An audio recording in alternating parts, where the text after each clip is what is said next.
So good evening. Thank you all for coming out. Tonight, in collaboration with Prairie Lights Books, the Iowa City Public Library is pleased to present Jane Smiley, who will read from and talk about her new novel, The Golden Age. Golden Age is the eagerly awaited third volume in Smiley's last 100 Years trilogy. Regarding the trilogy, the Chicago Tribune says, to most novelists, the prospect of writing a trilogy that spans an entire century might have seemed outrageously ambitious, if not downright foolhardy. But Jane Smiley is not most novelists. In the trilogy, which concludes with Golden Age, Smiley tells not only the story of an American family, but also the story of America itself. Jane was born in Los Angeles. She earned a BA in literature from Vassar and an MFA from the Iowa Writers Workshop. We've heard of that. And later, I'm getting to that. And later also earned a PhD from the University of Iowa. She taught at Iowa State for many years, and is the author of... I booed them, I'm sorry. I booed it.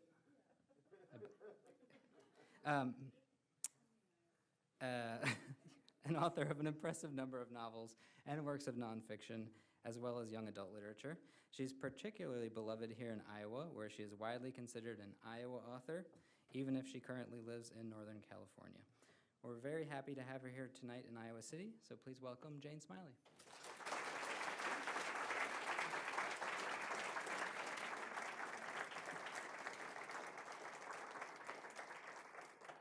Thanks. People at Iowa State are always very suspicious when people from Iowa City laugh when somebody says Iowa State.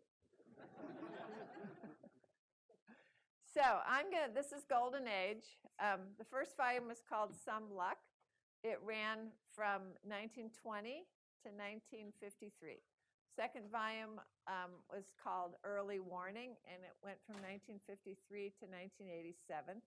So this volume starts in 1987, and what I'm going to do is I'm going to read a couple of passages from it, and then have some questions, and then maybe read a little more, and then have more questions. I really like the questions the best, so start thinking, because I taught English for a really long time, and what I learned was that if nobody raises their hand, I'll call on you anyway. That's how we do it at Iowa State. So I'm going to read a little bit from chapter 2. So this would be 1988. And those of you who remember 1988 know that it was very, very, very hot. Summer of '88. Joe has the farm. The farm is in central Iowa. And Jesse is his son. Joe was out early, before the dogs were awake and before the thermometer hit 80. When he opened the back door, they rolled over and stretched in their pen, and Rocky made his good-natured yawning noise. Glad to see you. Where's my breakfast? They stood up with their tails wagging, and Joe let them out. They loped over to the edge of the east field and started sniffing and lifting their legs. Joe expected he would have to clip them in the next couple of days. According to Russ Pinker, the government had 3 billion or even 4 billion stored bushels. So a bad corn crop wasn't going to help anyone, but the farmers sitting around the cafe, taking in the air conditioning, such as it was, agreed that no one knew what was really stockpiled.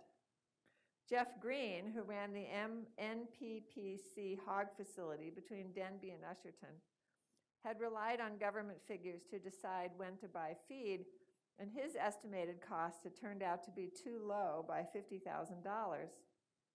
Jesse said you could gauge the stockpile by the fluctuations at the Board of Trade in Chicago, but in Joe's private opinion, if the quantities themselves were rising and falling the way the prices did, then thieves or ghosts were hard at work supplying and removing tons of corn every hour of every day.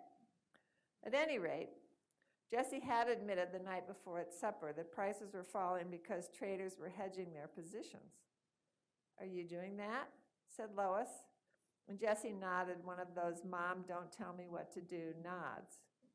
So at least for now, Jessie was betting that the smaller crop would lead to lower prices. Walter, Joe's dad, Jessie's granddad, would have been vindicated, but upset. Lois asserted that either God would provide or the punishment, whatever it was, would be just. However, she was doing some stockpiling herself. 2 50-pound bags of flour, a case of dried beans, and 2 cases of evaporated milk had appeared in the cellar just this week. She had joined a group based up in Wisconsin that saved the seeds of old-fashioned varieties of vegetables and fruits and was carefully labeling and saving her best garden seeds, not only tomatoes, peppers, seed potatoes, and squash, which you could justify in the name of flavor, but onions, beets, turnips, carrots, and parsnips, which all tasted the same to Joe. Stashed away turnips made him think about wartime. Lois wouldn't plant a hybrid in her garden. She still gathered butternuts. She still pretended that her apple and pear trees were all about flavor and pies. She tended them not only with care, but with prayer. Jesse had a soil map of the farm on his computer. Every day or so, he went out with his moisture gauge and his temperature gauge and tested the various soil types and plugged them into the map. He therefore knew that on the field behind his house, where the soil was loamier, the moisture content was 8% greater than it was on the east field, where both dogs were now barking, but 1% less than on the west field, where Opa had long kept cattle, sheep, and horses, and for decades had turned their manure under.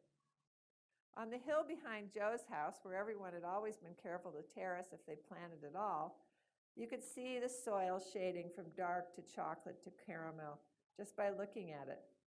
The dust blowing off the brow of the hill was as dry as sand, while on the lower terraces the beans looked like they might survive. But Jesse had mapped it anyway. The map was interesting. So I feel like the mic is going on and off. Okay. Okay. The map was in and of itself interesting, and Joe liked to look at it and remember what had happened in this or that spot over the last 60 years. Not every event had improved the soil, but everyone had deepened his attachment to the farm, like it or not. The savior Jesse prayed to was Frank. That's Joe's older brother. He didn't ask him for money, which reminded Joe that his mother had always said that you were never to pray for goods, only for goodness. But he did ask him for advice. Frank's most recent advice, handed out yesterday over the phone from wherever Frank and Andy were spending the summer, had been to sell the place, take the money, move to Cedar Falls, and start a commodities trading office. Jesse laughed. Jen looked shocked. Lois said, "Good Lord, Cedar Falls? Might as well move to Milwaukee and live with Annie." Joe thought with an inward shudder of being confined to a fenced-in yard with his 2 dogs and having to greet the neighbors 20 times a day, and whatever the weather was in Iowa, it was worse in Milwaukee. Jen's fallback position was that everything would work out because it always had. She was an optimist. The last Guthrie pessimist had been Jen's great-uncle Oliver, father of Donald, who'd gone to the old schoolhouse with Joe and Frank. Oliver had lived to be 95 even so. The Guthries saw this as proof that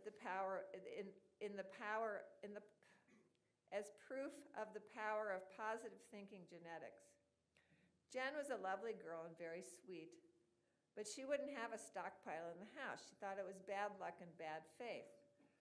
The Guthrie model was, do what you want to and everything will be fine. Wasn't her second child nicknamed Perky? And a third one was on the way. Jen had driven to Iowa City at the end of June for an ultrasound and was unsurprised to discover that little Felicity was healthy and already at 20 weeks sucking her thumb. Joe couldn't tell if Minnie was worried about the drought. There he had thought the word. She kept her thoughts to herself, smiled when you looked at her, and didn't say much. This had always given Joe the feeling that she knew more than she was prepared to divulge. Everyone loved Minnie, including Lois, who was a little afraid of her, but then Minnie was a little afraid of Lois. However, Should the disaster befall, no matter what it was, anything from a well drying up to the end times, something Pastor Campbell liked to refer to, you had the feeling that Minnie would sigh and carry on, whether raptured up or left behind, and nothing about either experience would flummox her in the least. As for Joe himself, he fell back on memories.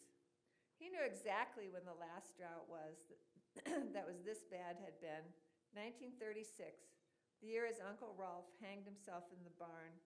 He'd been 14.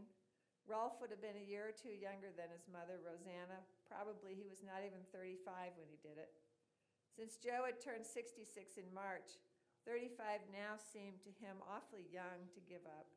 But he remembered how old Rolf had looked to him then, how desperate, how trapped on Grandpa Otto's farm. He remembered in particular Grandpa Otto standing in the barn doorway, yelling at Uncle Rolf in German about something, waving his arm toward the dusty fields and the wizened corn crop. What had been Rolf's fault or mistake? Joe hadn't known enough German to understand. Rolf's death had overshadowed the fact that on their own farm, his father Walter had gotten only 23 bushels an acre that year for corn and 16 for the oats, though they were then mostly growing oats for themselves and the animals. And the oats and the straw did get them through the winter, if only just. This year, already on the 1st of July, the farmers who fed cattle were talking about selling them off. The corn crop could fail entirely, but it never had. In 1953, the year Joe took over the farm after his father died, he got 56 bushels an acre and was thrilled. 3 years ago, he and Jessie were quietly proud of 126 bushels an acre. They'd have settled for 110. Walter would have shaken his head in suspicious disbelief.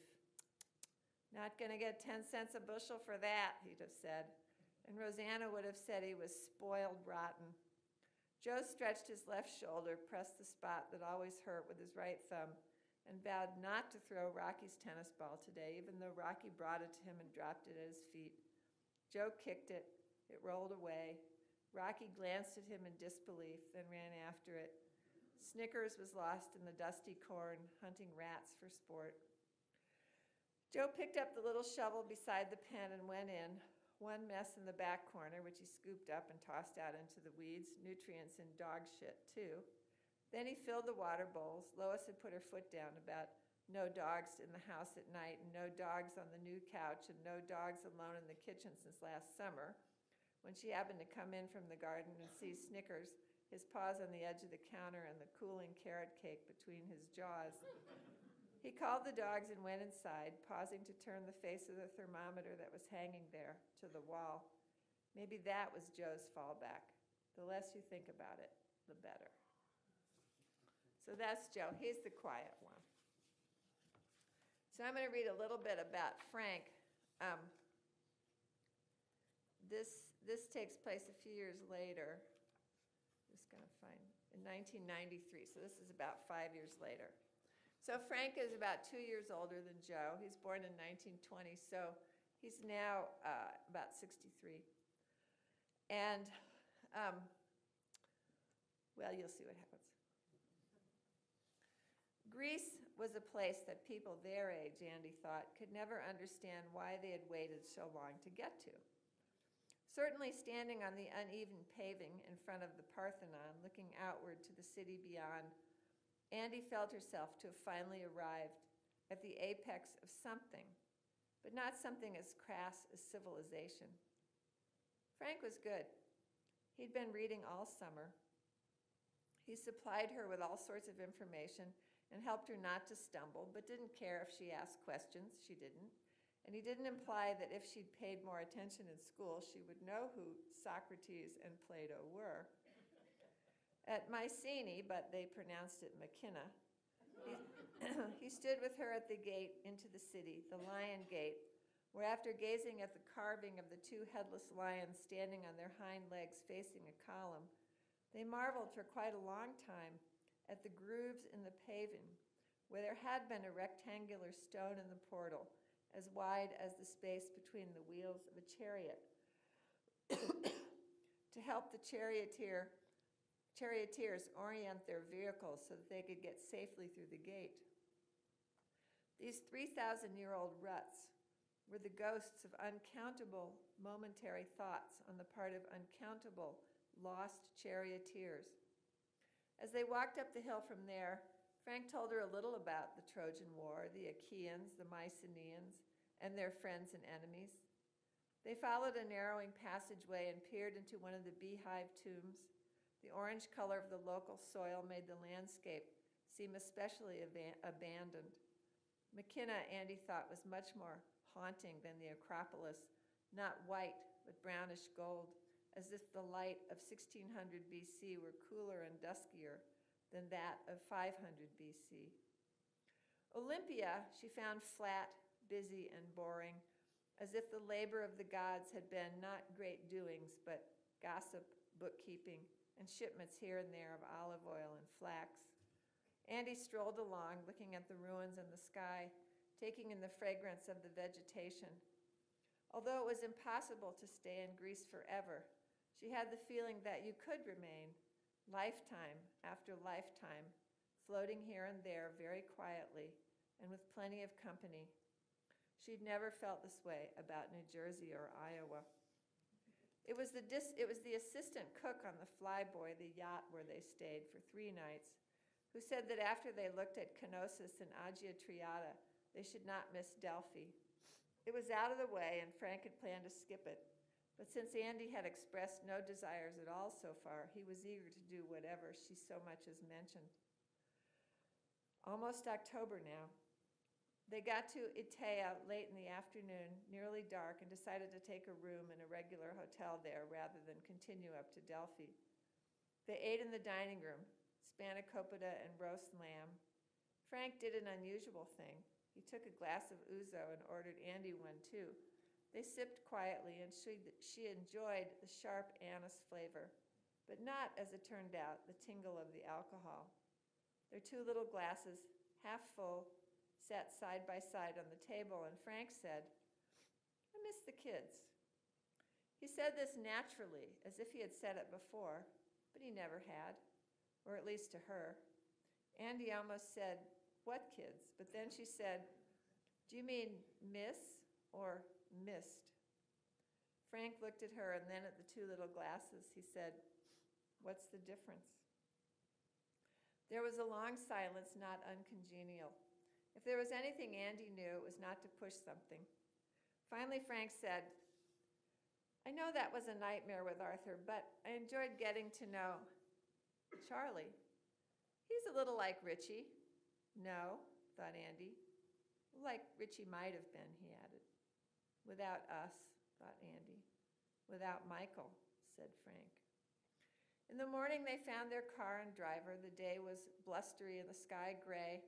The landscape was steeper and more intimidating than they had seen before, and it put Andy in a dark mood. Not sour, not irritable, but strangely Nordic, and that thought made her laugh. She's from Decorah. There were switchbacks and precipices, and it took half an hour to get to the town, which at least today did not seem like a sunny Mediterranean Greek town, even though the buildings were pleasantly white with tile roofs. Once at the shrine, they got out, left the driver, and started walking. The temple was built on a slope facing down a valley that ran between steep, dark, up-thrusting mountains. A brochure they'd gotten said that the Greeks believed that this was the navel of the world, and Andy could understand that. She did have the sense that everything else she had ever seen was peripheral to this spot, these ruins, this view. Here, the brochure said, the earth goddess Gaia lived. As so often happens, a self-confident newcomer, a muscular, aspiring young man, made his way straight to this spot, and he killed the son of the goddess, possibly out of revenge, possibly just to demonstrate that a new world had come to pass. His name was Apollo, but it could have been anything. And once he had done the deed, he laid claim to the most central and the most intimidating location, the one most difficult to get to, the one with the greatest view. He then installed an old woman, not so different from Andy herself. The woman sat on her 3-legged stool, inhaled the gases, and said her piece, and her words were taken as prophecy. For her efforts, she got to remain in this spot, to be cared for, to forget all the rest of the world. She also, Andy thought, came to perceive herself every day as smaller and smaller, a black hole at the center of the universe, a dot in time where time stood still. They walked around the theater and the stadium and looked through the museum. She touched blocks of stone and rough standing columns with her finger and appreciated that the Greeks allowed weeds and wildflowers to grow in every crevice, to give life to every vista. She stood quietly and felt the breeze, took off her sweater and let the particular Delphic sunlight brighten her arms. She thought of everyone in order, her father and mother, Sven, Hyperboreans, according to Frank's book, then Frank, Joe, Lillian, Henry, Claire, Janet, Richie, Michael, Jared, Ivy, Loretta, Emily and Jonah, Leo, Chance, Tia, and Binky. She laid each thought of them upon the stones of the spot where the oracle was said to have been. She knew that the oracle had not prophesied only good fortune. Many supplicants had been told of doom and despair. And as she breathed each name, Andy accepted that. But she suspected that the seer, in speaking, had always prophesied something meaningful, something that struck those who sought her, that stayed with them, that gave them, if not hope, then corporeality, the extra intensity of watching their own feet stepping away from the oracle, their own eyes gazing across the stadium, their own hands reaching up to push back their hair, which was tangling in the wind. Death might be worth that. Frank came up behind her and put his arm around her waist. So, questions? Yeah. How is it that you know so much about farming and the commodities markets? I read the Des Moines Register. That's all? Well, actually, there was so much, there were 2 or 3 websites that were really helpful. One was a model farm website from Iowa, and one was a model farm website from Nebraska. And in addition to having a lot of information, one or the other, both of them, had tapes or videos of farmers talking about things that they'd done over the years. The other interesting website was, or useful one, was the Iowa State website that told you the weather. So you could go back, or I could go back to any day and find out what the weather had been pretty much in any county in Iowa. So that was quite helpful. I read some books about farming, and I read the Des Moines Register. What do you want me to say? But you've never hedged or speculated? No.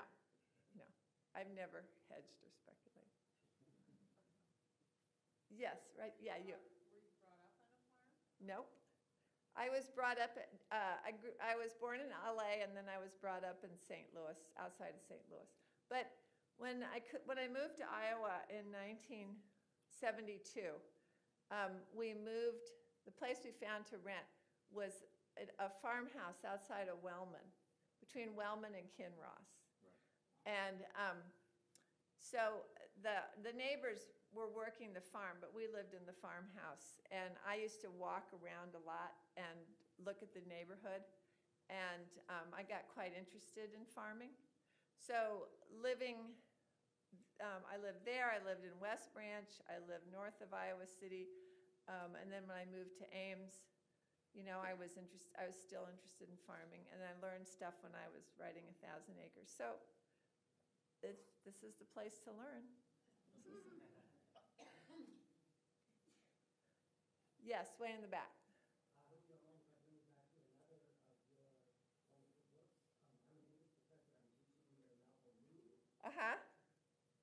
which is a great story, but it also is like reading through all over again. Witness the corporate takeover of the state university system that Americans been following.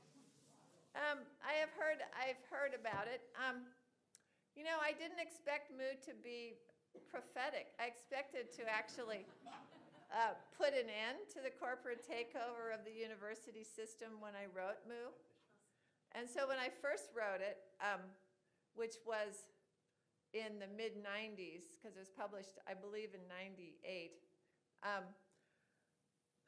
I sort of saw what was happening, and I made fun of it. And I didn't think it was a good thing, but I thought people would pause before they allowed it to happen, especially here.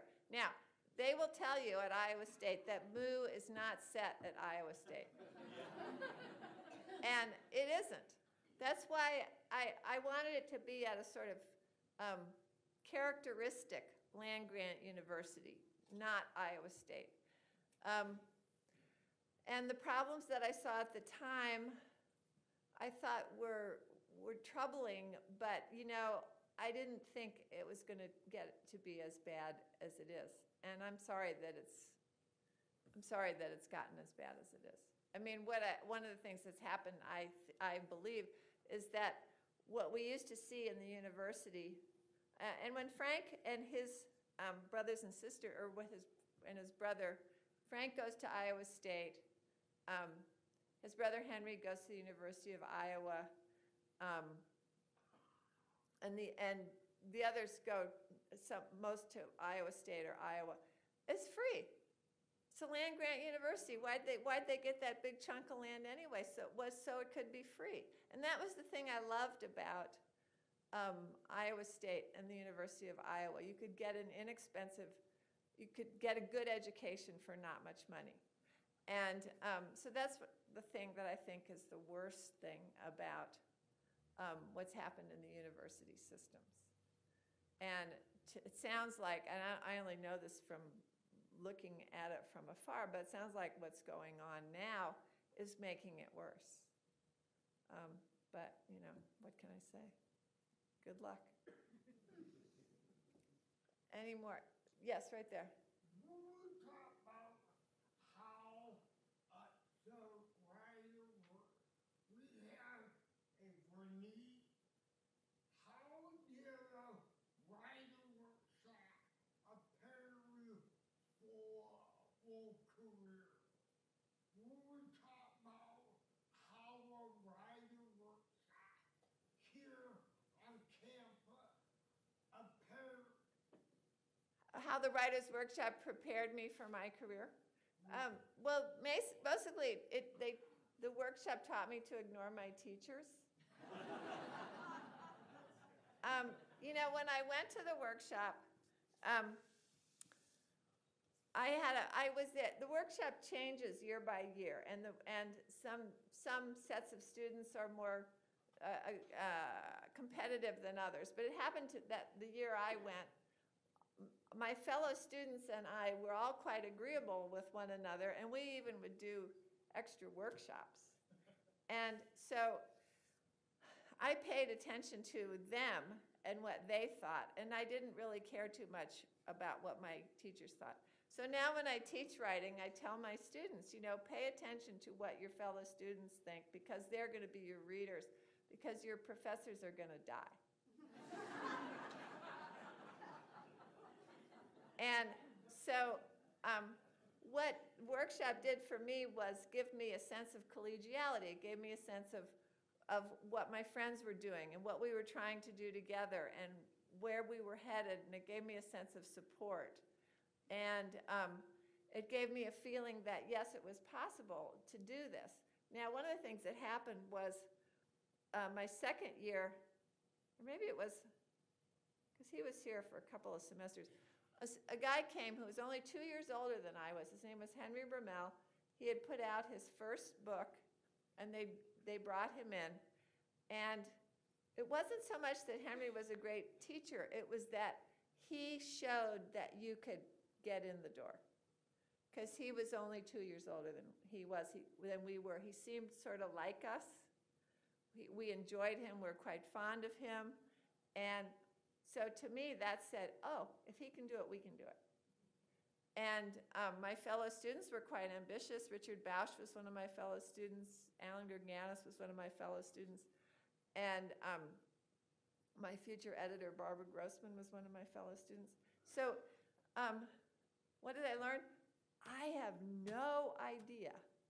But I guess what I learned was that the door was a little bit open and you could push it and get in there if you worked hard. And that's all I needed to learn. That's all I needed to learn.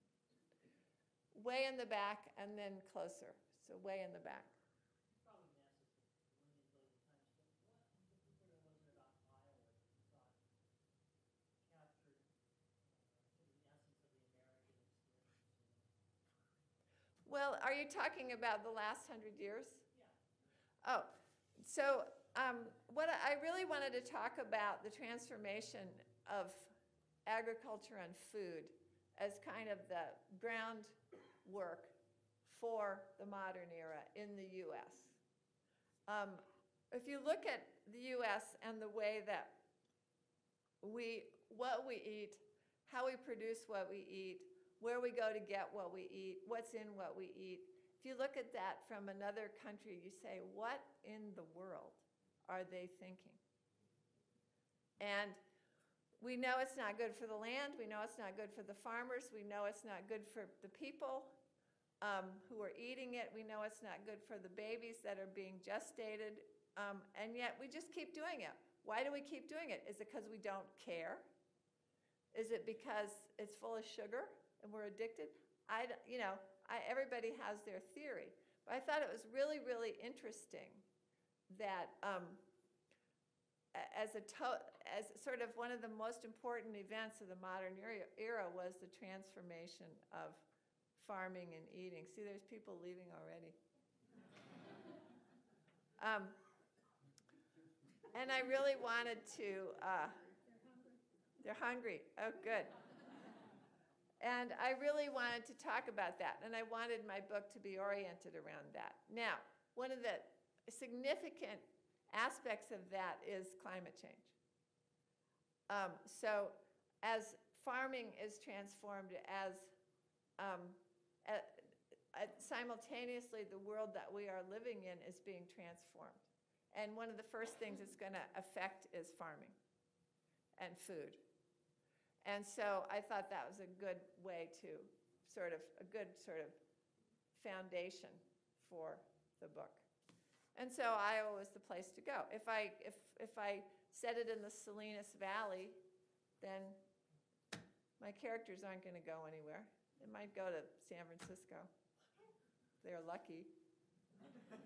But if I set it in Iowa, my characters are going to go out into the world. And that was another reason to set it in Iowa. Yes?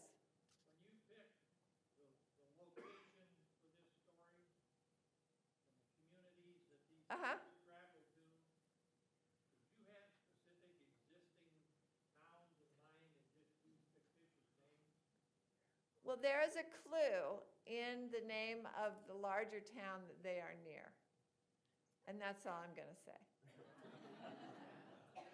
Does anybody remember what the name of that town is, the larger town? Cedar Falls. No? Usherton. So there's a clue in that name. So you just think about that. Well, I was born and raised in central Iowa, and I think I've got some ideas where. So guess. What's your guess? I can't think of that off the top of my head. Oh, okay. There were 200 or 300 towns, and it seemed to me. Well, Sort of 50 miles away from this town. Well, 1,000 Acres is set for very specific reasons in the Pothole Prairie. So it's set up north because of the way that that particular landscape was drained and then farmed. But this one isn't set in the same place. Is it Marshalltown? That's what you're supposed to say.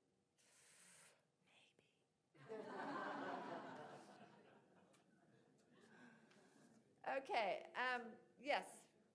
How do you keep notes to keep all of your characters' birth dates?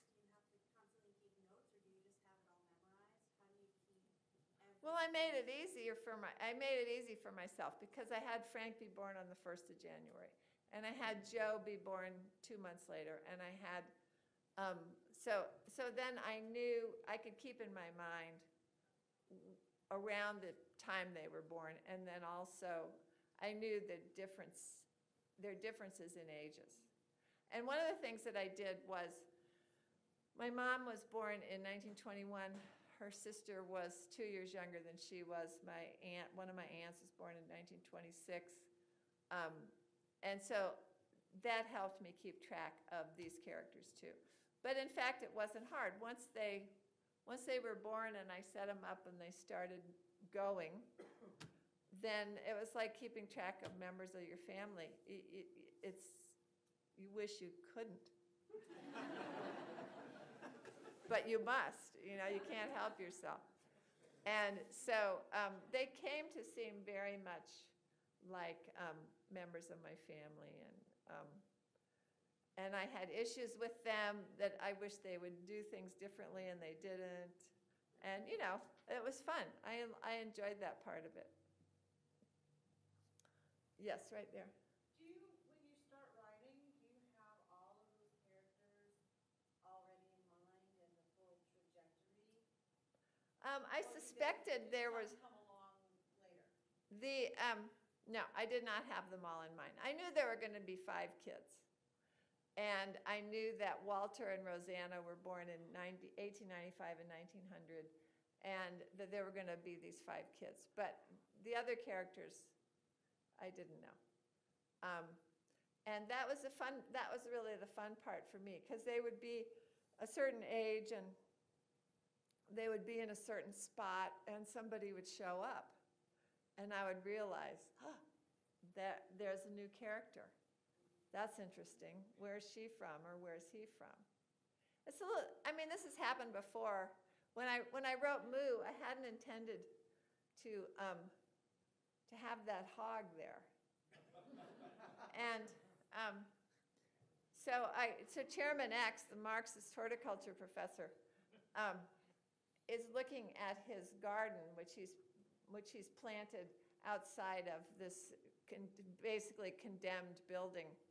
And he sees somebody open the door and go in. He sees a student open the door and go in, which he didn't think was possible. I didn't think that was possible either.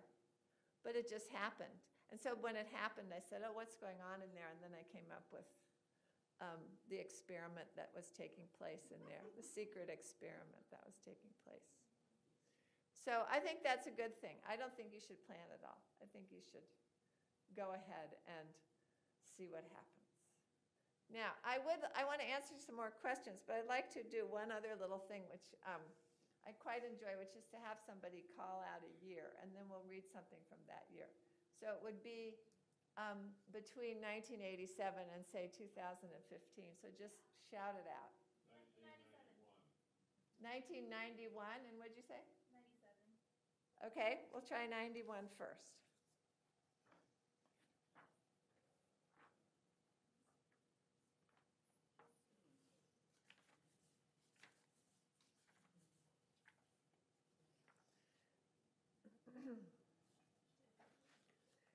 Okay, this takes place in not too far, in Woodside, California.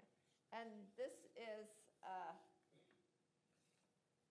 I just turned to this. This is in 1991. Mrs. Herman didn't stand in the middle of the arena shouting orders like the rest of the riding instructors did. Her trick was to keep walking and keep talking, and interspersed with her stories was a patter of suggestions. If you keep your thumbs up, you see, the reins run much more smoothly from little Pesky's mouth, and it's much nicer for him. That's fine. Now just let him walk along behind me while I check some things. And so it was that Emily was in the saddle with her heels down and her shoulders back and her hips swinging along, with Mrs. Herman in front of her wandering around the arena. And then, you keep going that way. I'm going to stop here and check this jump. Standard, rotten to the core. When I got married way back in the Middle Ages, the maid of honor fixed it up with the minister to run the drag right down the aisle of the church. There you go. Just walk along the railing there to the end. Turn, and if he trots back to me, that's fine. Grab mane if you have to. And she did trot. She did not grab mane. Her posting was good. Now, just go around me here in a small circle to the left. That's right. Well, there were 4 bridesmaids and me. And we all went very solemnly down the aisle, and I wondered why there was such a long pause with the minister not saying a thing. And then there was this sound, and here came the hounds right down the center aisle, running to beat the band, giving voice loud as you please. Very good. Now turn and go to the right. Give him a little pop with your legs, just pop, pop, right along with his steps so he moves out. Very good.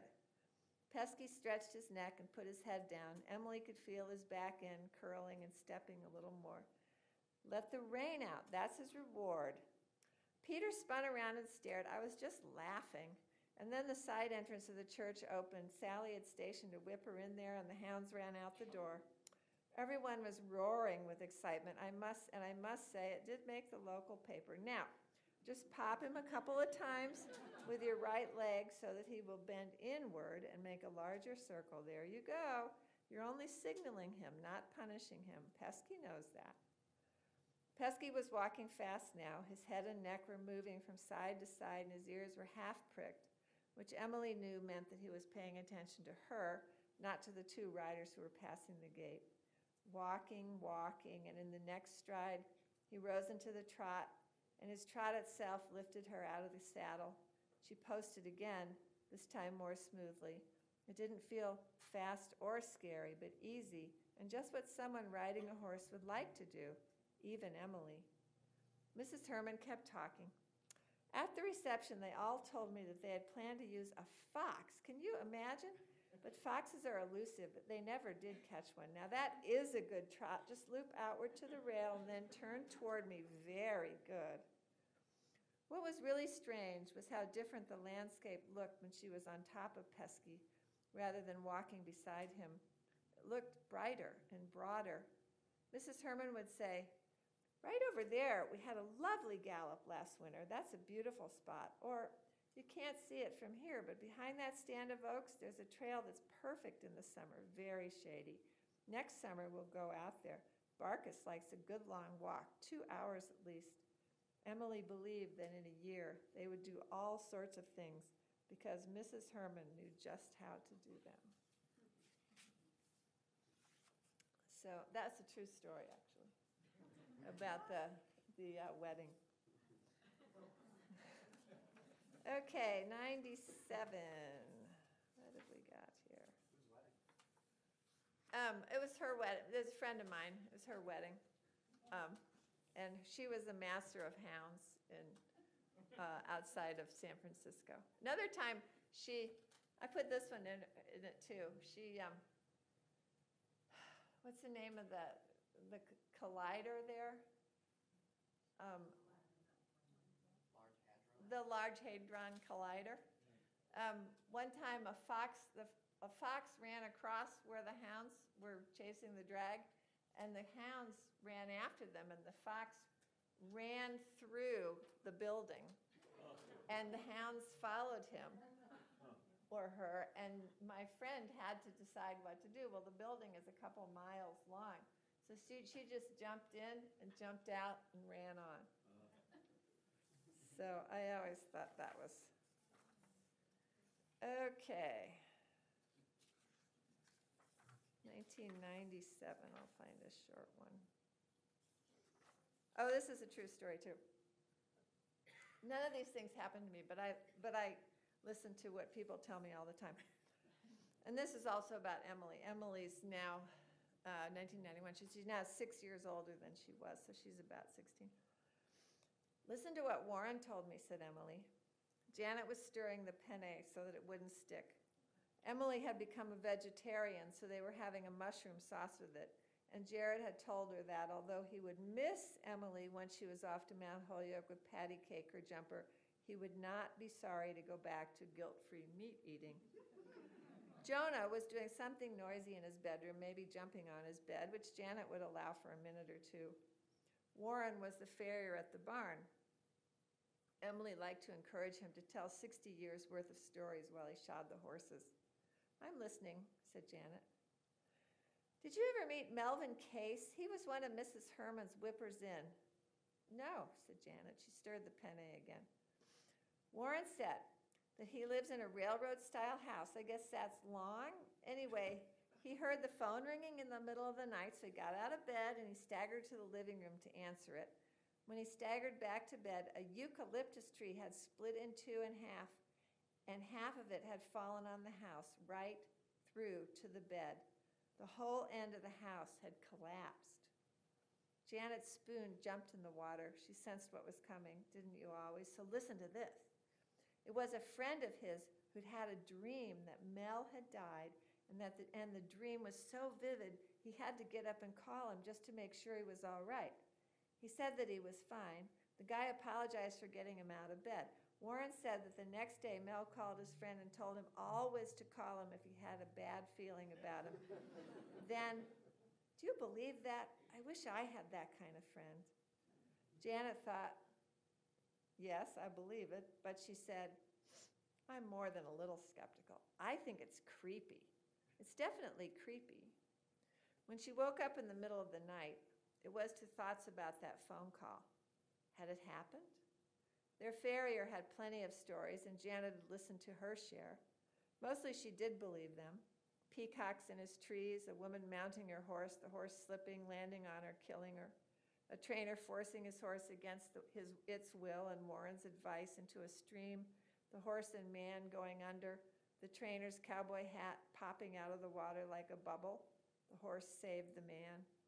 What Janet wondered about was the fact that this story didn't scare her, that it didn't trigger any personal reaction, either about eucalyptus trees or about psychic friends.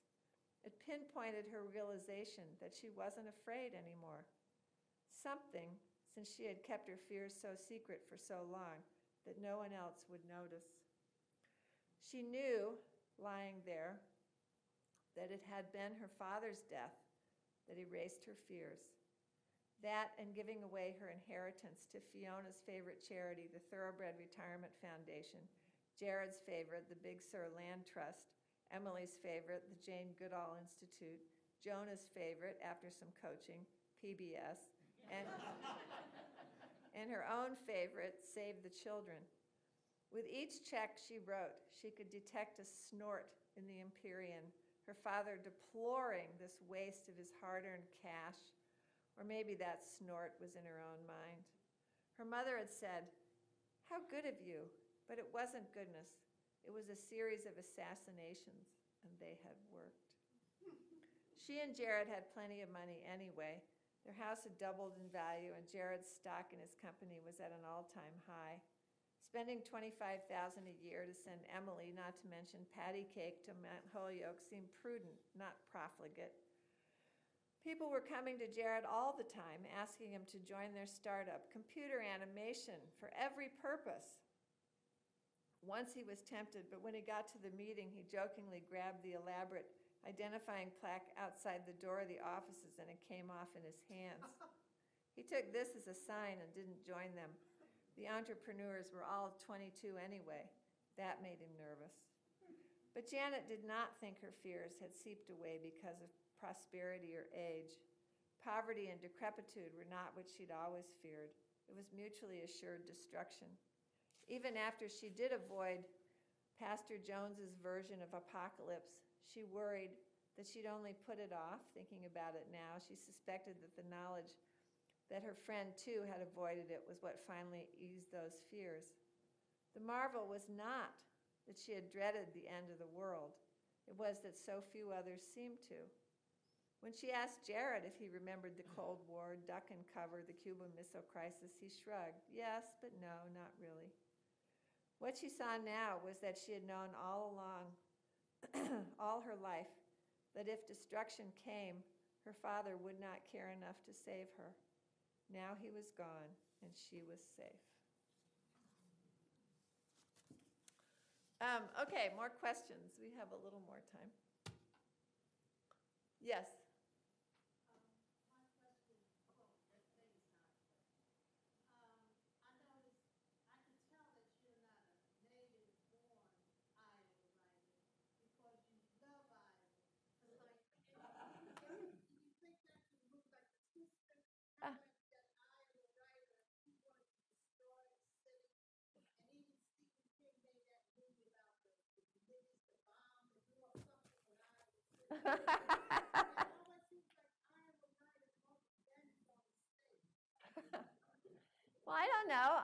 I grew up in Missouri, and I don't necessarily want revenge on Missouri either.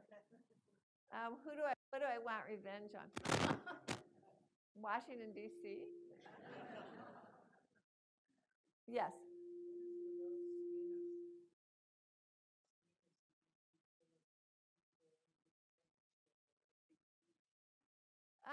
Well, I like Salinas, but I was thinking of Salinas as a farming culture. And if you live on the Monterey Peninsula, why would you go anywhere else? It's the weather is wonderful, the food is great, the scenery is beautiful, the ocean is nearby. Dave Brubeck came from there, and he went all over the world. Oh, is that right? I didn't know that he came from there. Huh. I think back by the window and then you.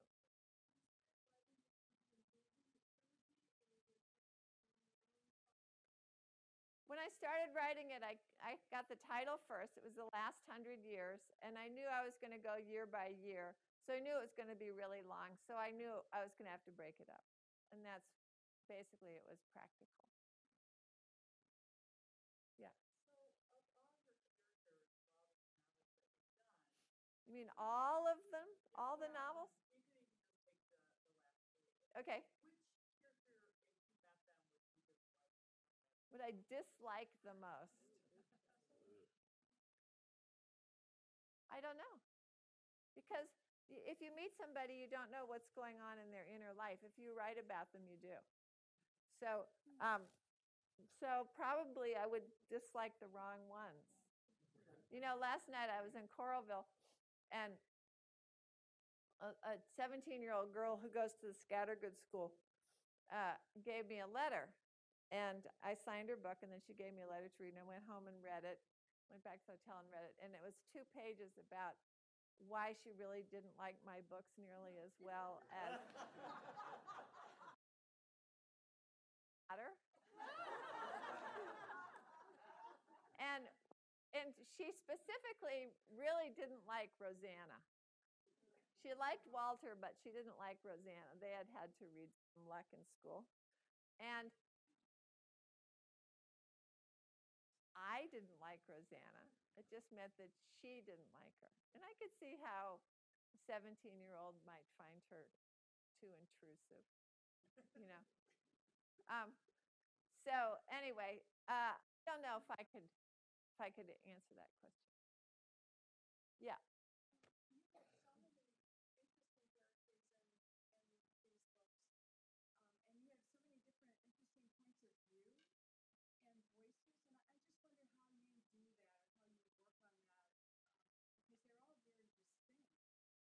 Well, what I do is I think about their, I say this a lot. So if you've heard me say it, I'm sorry. But when my second child was born, as soon as the doctor handed her to me, I knew she wasn't the first one.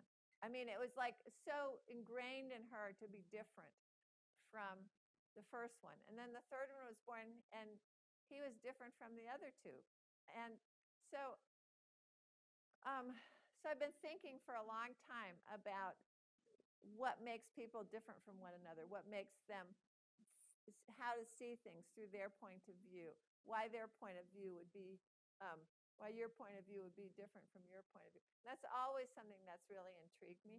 I also came from an incredibly gossipy family, and so they always constantly were talking and telling stories. They never talked about politics. They never talked about religion. They never talked about race. They only talked about themselves and each other. And it was a great way for a novelist to grow up, because you'd be in the living room and they'd be telling this fabulous story about something that happened in the 1930s. And one of them that sticks in my mind is my great-grandmother lived with them for a long time, and she was Norwegian, so you can imagine she was hard to handle. And my uncle could remember her waking up in the night, and she'd be standing there staring down at him. And one of my aunts would tell me that she'd say to my grandmother, that she was having a heart attack and she was dying. But she did it, and then she'd fall to the ground. But she did it so many times that grandmother would just step over her and go on about her business. And so they tell you all these stories. They were always fascinating. And then you'd go in the kitchen for a drink of water, and somebody would come in and say, no, that's not how it happened. This is how it happened. So it was really a good way to gossip is a really great way for writers to learn stuff about people. And I wrote a book some years ago called 13 Ways of Looking at the Novel, and there's a chapter in it called, it's about the circle of the novel. And if you take you take that clock and you put all of the parts of the novel as a form on the clock, right there at the bottom, number 6 is gossip.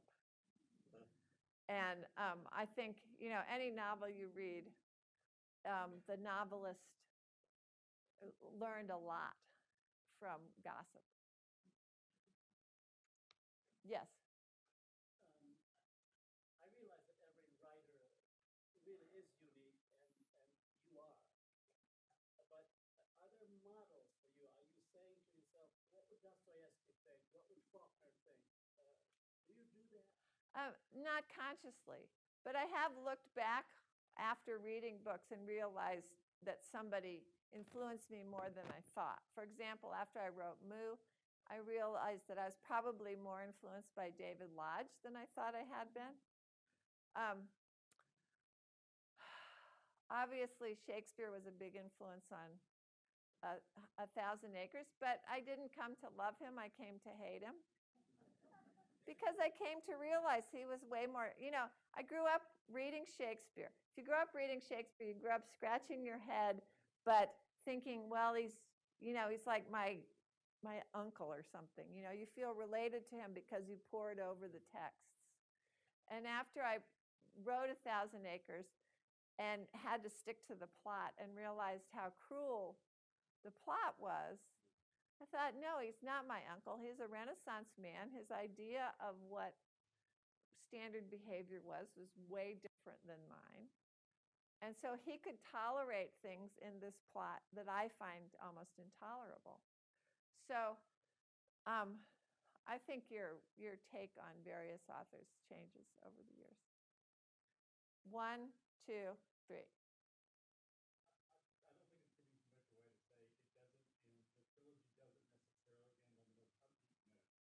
No. I was struck as you were reading the 1988 section that, in essence, it frequently feels like things are really bad. So, does that sort of convey your sense of where things are, and that just happen to be where it ended, or? Well, I think that that life is always iffy if you have a farm, because you depend so much on the weather, and you depend so much on the crop prices, and on just happen. And so Walter, the farmer in the first book, I think most people would say he's a depressive kind of guy. I think probably most farmers would say he's a realist. Jesse attempts, his grandson, being very precise in his measurements of everything. And so, I just think that's the way. That's the way of farming. Okay, so who was next? Was that you? Yeah. You mentioned that the writers' workshops are open with more. Uh-huh. How did you find your first meeting, and what can you publish today without that? Well, I'll tell you the story of how I found my first editor. So I was in the workshop, and I had a fellow student in the workshop named Barbara Grossman. She was my best friend, and I met her the first day, my first day. We were good friends, and I wrote a story called Jeffrey Believe Me. I was unpublished at this time, and it was about a woman who gets her gay friend drunk and seduces him so that he'll impregnate her. And so we were giving, there was a reading it was on the 5th floor of EPB, and the guy who was reading, he was sitting at the table like this. It was a very somber.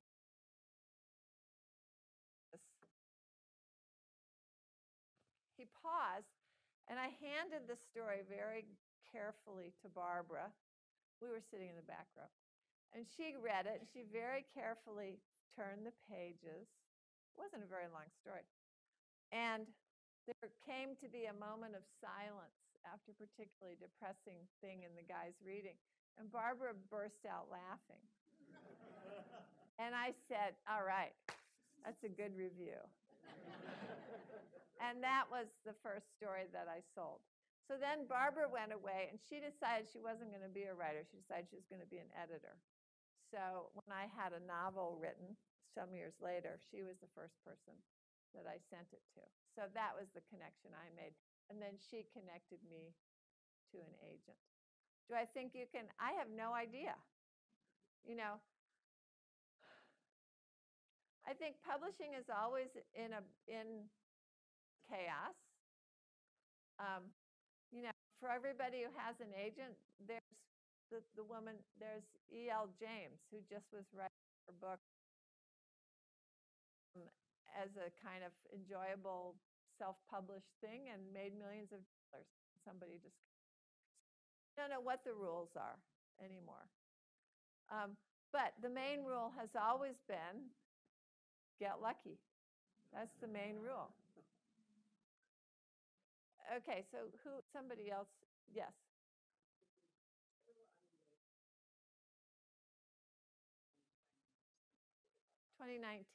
December 31st, 2019. Hope not.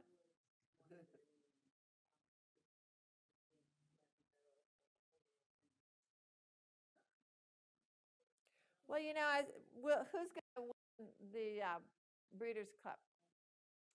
Well, I was talking to a friend of mine, my former horse trainer, who stables her horses near American Pharoah.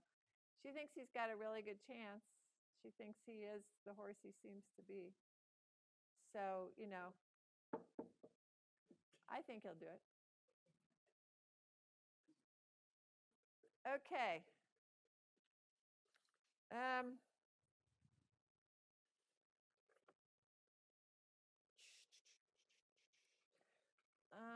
Oh, but it's after 8, so let's stop. Thank you.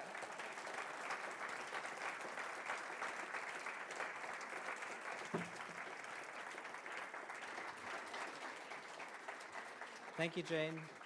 Thanks, everyone, for coming. We're going to have Jane signing things up in the front here. Prairie Lights I'll is sign anything. It doesn't have to be a book. body parts, whatever.